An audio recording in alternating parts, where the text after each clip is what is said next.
इसकी। लेकिन जो इंदिरा गांधी ने जो किया वो बहादुरी थी, मोदी जी ने जो किया वो बहादुरी है कि नहीं है? माँ खराब हो जाएगा, मैं माँ अम्मा बहन पे आ जाऊंगा, मैं इनकी अम्मा बहन पे आ जाऊंगा। इंदिरा गांधी ने कभी 71 के फोटो लगा के वोट नहीं मांगे। इंदिरा गांधी ने कभी उसका राजनीतिक उपयोग नहीं किया। इंदिरा गांधी ने कभी ये नहीं कहा कि मेरे अंदर खून नहीं दौड़ रहा है। मैं बाद में इंदिरा गांधी के अंदर खून ही दौड़ता था। नहीं, इंदिरा गांधी, हमारे मोदी जी कह रहे हैं कि सिंदूर दौड़ रहा है। अरे बाप रे, ये तो धोती खोल रहा है। इंदिरा, देखिए फिर वही बात, मैं पहली बात पे अटकी हुई हूँ कि अगर इंदिरा गांधी की बहादुरी थी तो प्रधानमंत्री की बहादुरी थी उस वक्त कि उन्होंने सेना को आदेश दिया। आज प्रधानमंत्री की बहादुरी है कि नहीं कि उन्होंने सेना को कहा कि जाओ तुम घर में घुस के मारो, है कि नहीं? प्रधानमंत्री नरेंद्र मोदी और केंद्र सरकार का ये निर्णय बहुत अच्छा था ऑपरेशन सिंदूर का। बहादुरी सेना की है। अरे तो इंदिरा गांधी की है। लेकिन ये बात भी तो सही है ना सत्य प्रकाश जी कि पाकिस्तान के 2 टुकड़े किए इंदिरा गांधी ने। और अरे तो मैं तो कह ही रही हूँ ना, बंद करो हाथ जोड़ के। मैं तो जिस तरह से पाकिस्तान में मोदी ने मारा, वो भी उतना ही बड़ा काम है। सर यही प्रॉब्लम है, आप इंदिरा गांधी की तारीफ तो करवा देना चाहते हैं लेकिन आपके मुंह से मोदी की तारीफ निकल नहीं पाती है। अथवा उतरो या 70वां, अब भारत की सेना वापस नहीं होगी। मोदी जी इतनी हिम्मत क्यों नहीं दिखा पाते? जब ट्रंप ने ये कहा था कि मैंने सीज फायर करा दिया, उसके 1.5 घंटे बाद भारत सरकार ने घोषणा की सीज फायर की। मोदी जी उसी समय कहते थे हम आज सीज फायर नहीं करेंगे, हम तुम्हारे कहने से नहीं करेंगे। कौन होते हैं सीज फायर कराने वाले? हमारे भारत पाकिस्तान के बीच में तीसरा पक्ष हमें मंजूरी नहीं है। आज तक मोदी जी आज तक नहीं बोले। यूनिलैटरल भी होता है, सीज फायर यूनिलैटरल भी होता है। 62 में चाइना ने ये किया था। सतीश जी सीज फायर, मैं जरा एक बात करूं। लेकिन राजकुमार भाटी जी, आप जब 71 की बात करते हैं तो इंदिरा जी की बात करते हैं, आज 2025 की बात करें तो सेना की बात कीजिए, मोदी की बात मत कीजिए।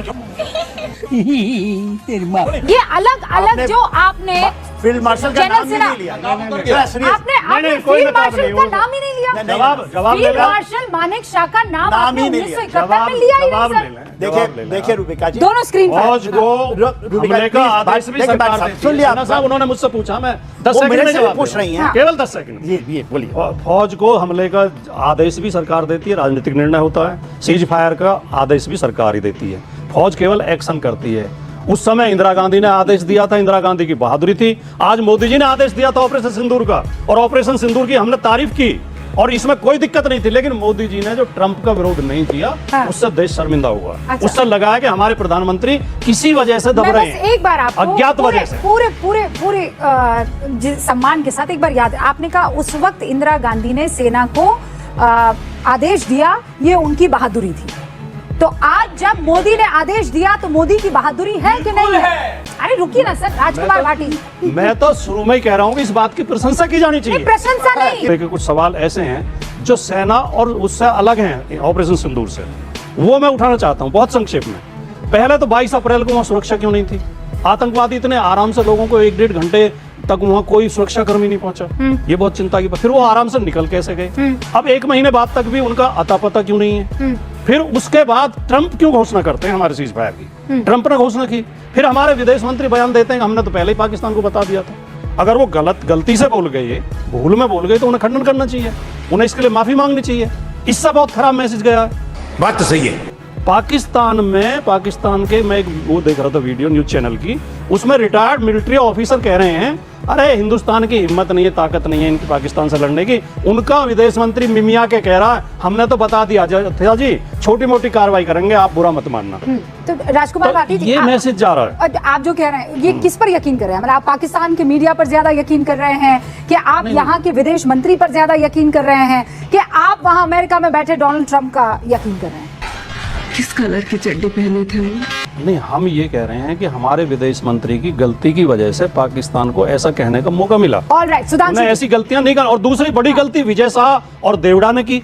हाँ, मैं कह रहा है मैं लोकल ये जो बयान बहादुर बन रहे हैं उन पर बात करूंगी, लेकिन सुधांशु जी, जो बात राजकुमार भाटी जी ने कही पाकिस्तानी मीडिया की, बस यहीं पे बहुत बड़ी समस्या है। आज पाकिस्तानी मीडिया में सबसे ज्यादा लाइक किए जाने वाले बयान किसके हैं? दुर्भाग्य से मैं कहूंगा कांग्रेस पार्टी और हमारे अनेक विपक्षी नेताओं। खड़गे जी का बयान कोट किया जा रहा है, सिद्धरामैया जी का बयान कोट किया जा रहा है, विजय वेदत्तीवार जी का बयान कोट किया जा रहा है, चन्नी जी का बयान कोट किया जा रहा है, और ये बयान पाकिस्तान की संसद में कोट किए जा रहे हैं भारत के विरुद्ध। ये बयान पाकिस्तान की मिलिट्री की जो ब्रीफिंग है, प्रेस ब्रीफिंग, उसमें दिखाए जा रहे हैं। ये बयान पाकिस्तान के डोजियर में दिखाए जा रहे हैं। अब जो भाटी जी ने सवाल उठाया उसके मैं थोड़ा टेक्निकल जवाब दे देता हूं। सह लेंगे थोड़ा सा। देखिए टाइमलाइन देखिए, आपको बिल्कुल साफ समझ में आ जाएगा ट्रंप का बयान और बाकी। 9 मई को जेडी वैंस जो वाइस प्रेसिडेंट है उनसे पूछा जाता है भारत पाकिस्तान के कॉन्फ्लिक्ट के बारे में, वो कहते हैं this is none of our business. तो 24 घंटे में ऐसा क्या हो गया कि ट्रंप ने कहना शुरू कर दिया कि मैंने एक न्यूक्लियर कॉन्फ्लिक्ट को अवॉइड कर दिया। अब उसका अब दूसरी कड़ी देखिए। शहबाज शरीफ का ओपनली बयान है कि 9 और 10 की दरमियानी रात जनरल आसिम मुनीर ने मुझे 2:30 बजे जगाया और कहा कि हिंदुस्तान ने हमारे कई एयर बेसेस के ऊपर हमला कर दिया है और नूर खान एयर बेस के ऊपर मिसाइल गिरी है। ये 2:30 की रात। तो आप समझ सकते हैं कि क्या हुआ होगा। अब आइए साहब, सरगोदा में जहां ये माना जाता है, हमें नहीं पता है कि उनके न्यूक्लियर वेपन्स हैं या नहीं, माना जाता है कि उनका न्यूक्लियर स्टोरेज है, और जहां के ऊपर एंट्री और एग्जिट दोनों पॉइंट को डैमेज कर दिया गया था। दर्शकों को यह पता होना चाहिए कि न्यूक्लियर बम कोई शॉपिंग मॉल की तरह ऊपर नहीं रखे रहते हैं, जमीन से बहुत नीचे, ये सिन्हा साहब ज्यादा बेहतर बताएंगे, बंकर बना के रखे जाते हैं। एंट्री एग्जिट पॉइंट यदि डैमेज हो गए हों तो कितना बड़ा खतरा हो सकता था, क्योंकि सरगोदा भारत की सीमा से 177 किलोमीटर है, यानी यहां से मथुरा ज्यादा दूर है और भारत की सीमा से सरगोदा कम दूर है।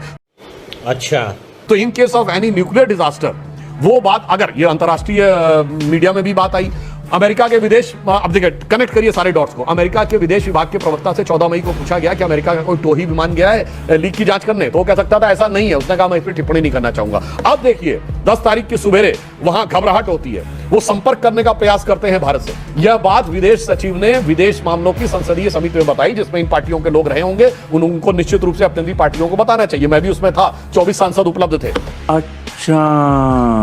उसके बाद 1 बजे उनका डीजीएमओ संपर्क करने का प्रयास करता है, तय होता है दोनों डीजीएमओ 3:30 बजे बात करेंगे। 3:35 पे बात होती है। बात समाप्त होने के बाद 4 बज के कुछ मिनट पे भारत सरकार कहती है कि 5 बजे प्रेस ब्रीफिंग होगी। 4:35 पे ट्रंप का ट्वीट आता है। तो बड़ा लॉजिकली समझा जा सकता है कि पाकिस्तान के ऊपर कुछ ऐसी आपदा आई जिसकी वजह से उसने रिक्वेस्ट किया, और उस रिक्वेस्ट के बाद हो सकता है कि उन्होंने उसको किया। अच्छा, दूसरी बात, चलिए अगर आप ये बात कहें ट्रंप का बयान माने तो फिर पूरी बात माने न्यूक्लियर वाली। अब आप न्यूक्लियर की बात आते कहते नहीं भारत ने तो ऐसा नहीं कहा, तो फिर भारत की पूरी बात मानो। नहीं, भारत की पूरी बात नहीं माननी है एमईए की, ट्रंप की उतनी माननी है जितनी मुझे सूट करती है। फिर उसके आगे का पोर्शन सिर्फ भारत का मानना है। तो पहले ये तय कर लें कि ट्रंप का बयान मानना है तो पूरा माने, और एमईए का मानना है तो पूरा माने। भाटी जी, मतलब ऐसा नहीं हो सकता ना कि आप ये तो कहें कि हम आपके साथ हैं पर दिल आपका गवारा ना गुजरे। भारतीय सेना के बारे में सुधांशु जी ने जो बोला है, एक एक शब्द से मैं सहमत हूँ। भारतीय सेना बहुत मजबूत सेना है, बहुत बहादुर सेना है, तकनीकी तौर पर भी पाकिस्तान की सेना से बहुत आगे है। हमारी सेना के सामने पाकिस्तान की कोई हैसियत नहीं है, और हमारी सेना ने शानदार काम किया। क्या बात है सर, क्या बात है सर, क्या बात है। ये इस पर तो कोई सवाल ही नहीं है। सवाल आपकी राजनीतिक सोच पर है। अब शांति के बाद माननीय प्रधानमंत्री जी और पूरी भारतीय जनता पार्टी जिस तरह इसका राजनीतिक दुरुपयोग करने के प्रयास कर रहे हैं, मोदी जी हर भाषण में अपने में मैं मोदी ने ये किया, मोदी ने किया। अगर मैं की जगह हम कहते हैं तो कितना अच्छा लगे। और जो हमारे सैनिक शहीद हुए उनका कहीं जिक्र नहीं है। जो सैनिक लड़े, जिन्होंने बहादुरी दिखाई, होर्डिंग पे उनके फोटो नहीं लगाए जा रहे, फौजी ड्रेस में प्रधानमंत्री के फोटो लगाए जा रहे हैं। सही बात है। सुधांशु जी ने अटल जी की पंक्तियां बोली थी। मुझे भी हमारी पार्टी के नेता उदय प्रताप जी सांसद भी रहे हैं, उनकी पंक्तियों से मैं अपनी बात समाप्त करूंगा। इन परिस्थितियों में जब सैनिकों को याद नहीं किया जा रहा, शौर्य सैनिकों ने दिखाया, तो उदय जी की पंक्तियां मुझे याद आती हैं कि कभी कभी सोचा करता हूं वे बेचारे चले गए हैं जो फूलों का मौसम लाने की कोशिश में चले गए हैं। स्वतंत्रता के चरणों में जो अपना शीश चढ़ाकर सोए, हम में से कितने ऐसे हैं उनके लिए हृदय से रोए। उन्हें भी तो याद करो, खाली राजनीतिक लाभ उठाने के लिए। 20 सेकंड सुधांशु जी कह रहे हैं कि इस पर राजनीति कर रही है भारतीय जनता पार्टी। और फिर मेरे 3 मेहमान। प्रधानमंत्री जी का नाम लेना इसलिए जरूरी है कि फौज के पास पूरी क्षमता थी। याद करिए 2008 में भी उस समय के एयरफोर्स चीफ फाली होमी मेजर ने लिखा कि भारत की फौज कार्रवाई करने को एयरफोर्स तैयार थी, उन्होंने परमिशन नहीं दिया। बराक ओबामा ने लिखा कि इन्होंने इसलिए परमिशन नहीं दिया क्योंकि उनको लगता था उससे उपजे वातावरण में भारतीय जनता पार्टी फायदा होगा। तो एक पंक्ति इन्होंने कही तो मैं भी बता देना चाहता हूं, हमारी फौज हमेशा जीती है 48 से लेकर आज तक, मगर सरकार हमेशा हारी है कूटनीति की बिसात के ऊपर जाकर। इसलिए मोदी जी के आने के बाद जो परिवर्तन आया, उससे पहले का दौर क्या था कि चीन छीन देश का गुलाब ले गया। नेहरू जी की का माना जाता है कि वो इसीलिए चीन की जो विदेश नीति की जो फेलियर हुआ उसमें चले गए, और ताशकंद में वतन का लाल सो गया।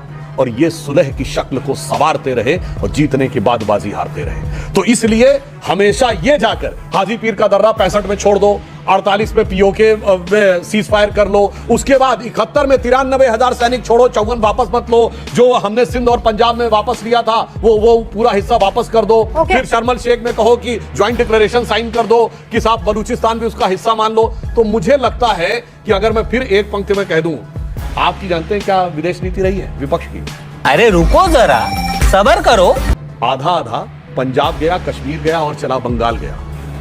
आधा आधा गया ना, तो पंजाब गया, कश्मीर गया और चला बंगाल गया, और चीन के हाथों मानसरोवर का ऊंचा भाल गया। ये तस्वीरें दिखाकर क्या साबित करना चाहता है तू? क्या साबित करना चाहता है तू? सतीश के सिंह साहब, आप कह रहे राजनीति नहीं होनी चाहिए। दोनों ने एक दूसरे पर आरोप प्रत्यारोप लगाए और ये बता दिया कि पहले का आलम क्या था और आज क्या। देखिए, सुधांशु जी थोड़ा सा एक पक्ष का बोलेंगे ही, वो भी राजनीति ही है, लेकिन मैं ऐसे मानता हूँ कि हम लोग का मतलब सिर्फ देश से है, पत्रकार होने के बावजूद सिर्फ देश से। और उस आधार पर मैं तो यहाँ तक कहने के लिए तैयार हूँ कि जो 33 देशों में जो प्रतिनिधिमंडल गया है उसमें मैं सुधांशु जी का नेतृत्व देख सकता हूँ, वैसे इनमें क्षमता है। लेकिन ये क्यों नहीं है मुझे नहीं मालूम। ये यहाँ पर वो अब भाजपा की बात कह रहे हैं, सारी सरकारों को उन्होंने पुराने को रिजेक्ट कर दिया। ये मौका जहां से आपने शुरुआत की थी, बस उसी पे आगे रहते तो क्या होता। अब आज को सवाल तो किया जाना नहीं, मैं नहीं चाहता करना, लेकिन एक सवाल तो है ना कि आपने कहा पहले सीज फायर कर लिया, ये चीज लौटा दिया, ये कर दिया, वापस कर दिया। तो हम ये तो सवाल पूछे गए ना भाई कि एक गेहूमन सांप को आपने एक डंडा मार के फुफकार में लाया, उसको आपने अधमरा क्यों छोड़ा? अधमरा क्यों छोड़ा? तो आप क्या चाह रहे थे, फिर क्या हो जाना चाहिए? आप सेना की ही बात छोड़ देते, उनको फ्री हैंड दिया हुआ था। और अभी ये ऑपरेशन सिंदूर में मैं मानता हूँ ये टैक्टिकल कॉम्प्रोमाइज भी हो सकता है या फिर रिट्रीट हो सकता है, लेकिन अगर आप ये मान रहे हैं कि ये युद्ध विराम हो गया, युद्ध समाप्त हो गया, तो मैं सुधांशु जी डिफेंस वाले कमेटी में भी ये संसद के उनको बताना चाहता हूँ कि अगले 6 महीना मैं समझता हूँ कि भारत पर सबसे ज्यादा चौतरफा खतरा है। क्या बात कर रहे हैं? लेकिन जब विपक्ष ये कहता है, जब विपक्ष ये कहता है कि ट्रंप ने दबाव बनाया, ट्रंप ने ट्रेड का डर दिखाया और उसके बाद कहीं एक टेबल पर डीजीएमओज आए, अभी तक ट्रंप का नाम लेके कोई रिजेक्शन नहीं हुआ है भारत की तरफ। आज मैं चाहता हूँ कि डॉक्टर सुधांशु त्रिवेदी यहाँ से ट्रंप के खिलाफ बोले। मैं 2 लाइन जोड़ना चाहता हूँ, 2 लाइन जोड़ना है मुझे। सुधांशु जी जवाब दे, उससे पहले राजकुमार जी, नहीं हुआ है क्या डीजीएमओस की तरफ से, विदेश मंत्रालय की तरफ से? नहीं, ट्रंप का नाम लेके हम जाते हैं। ट्रंप के लेवल के आदमी को वो जोकर है या प्रधानमंत्री बोले नहीं या क्या कर रहा है उसके खिलाफ बोलो। देना चाह रहा था, उससे पहले सुधांशु जी की एक बात का जवाब दे दूं। उन्होंने कहा कि जो मीडिया में बयान दिया जाता है उसका जवाब भी मीडिया में दिया जाता है, लेकिन जिस लेवल का आदमी बोलता है उसी लेवल का आदमी जवाब देता है। आचार संहिता ये भी है। अब मैं रूपका जी के बारे में कुछ उल्टा सीधा बोल दूं तो उसका जवाब कैमरामैन नहीं देंगे, रूपका जी देंगी या कोई दूसरा एंकर देगा। तो सवाल ये है कि अब 1971 आपने उठाया, सिन्हा साहब ने भी 1971 का जिक्र किया था। 1971 में भी तो अमेरिका ने धमकाया था भारत को कि हमारा 7वां बेड़ा समुद्र में उतर चुका है। वो इंदिरा गांधी थी, उन्होंने कहा आतंकवादियों में कोई खास फर्क है नहीं, कोई भेद है नहीं, और दोनों को ISI संचालित करती है और सरकार वहां नाम मात्र की होती है, कठपुतली होती है। यही पाकिस्तान की बर्बादी का कारण है।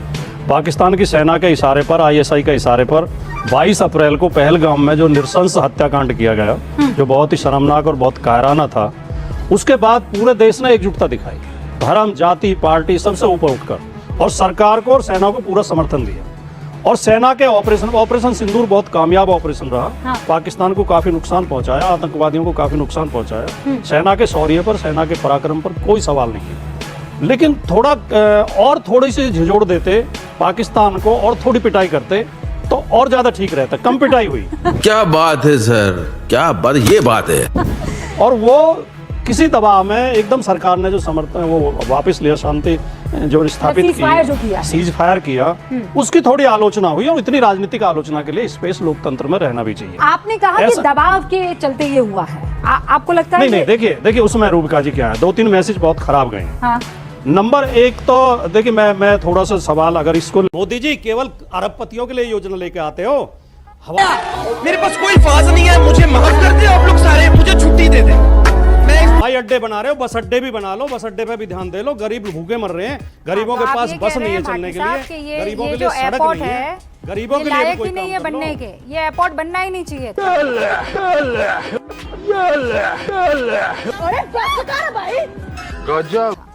है ना? मैंने ऐसा कहा क्या रूबिका जी? क्या मैंने ऐसा कहा रूबिका जी? लेकिन ये अरबपतियों के लिए एयरपोर्ट है, हवाई जहाज में गरीब आदमी नहीं चलता है। और मोदी जी इसे बेचोगे कब? ये किसके लिए? अडानी को बेचोगे या अंबानी को बेचोगे? किसको नहीं तो बेचोगे? साहब आप क्या जब चाह आपको रहे हैं? बेचना ही है तो नहीं, जनता तो का आप- पैसा अब क्यों मैं- लगा रहे हो मैं इसमें? मैं समझ नहीं पा रही हूँ हैं? कि एयरपोर्ट बनने ही नहीं चाहिए, सबको साइकिल से चलना चाहिए। हाँ, आप समझ जाएंगी, बहुत अच्छी तरह समझ जाएंगी, मैं समझाता हूँ आपको। 10 लाख रुपए जब एयरपोर्ट अडानी अंबानी को चलाने तो वो अपने पैसे से बनाए, जनता का पैसा इसमें क्यों लगाया जाता है? आप शांतनु लगा के गुप्ता। फिर उन्हें बेच देते हैं, वो फायदा आज तो नहीं अखिलेश पहुंचा। यादव भी यही अडानी आरोप आज लगा एशिया रहे का सबसे अमीर आदमी बन गया मोदी जी की नीतियों के चलते। मोदी जी ने एक भी एयरपोर्ट नहीं बेचा, आप गारंटी दे सकती हैं? आप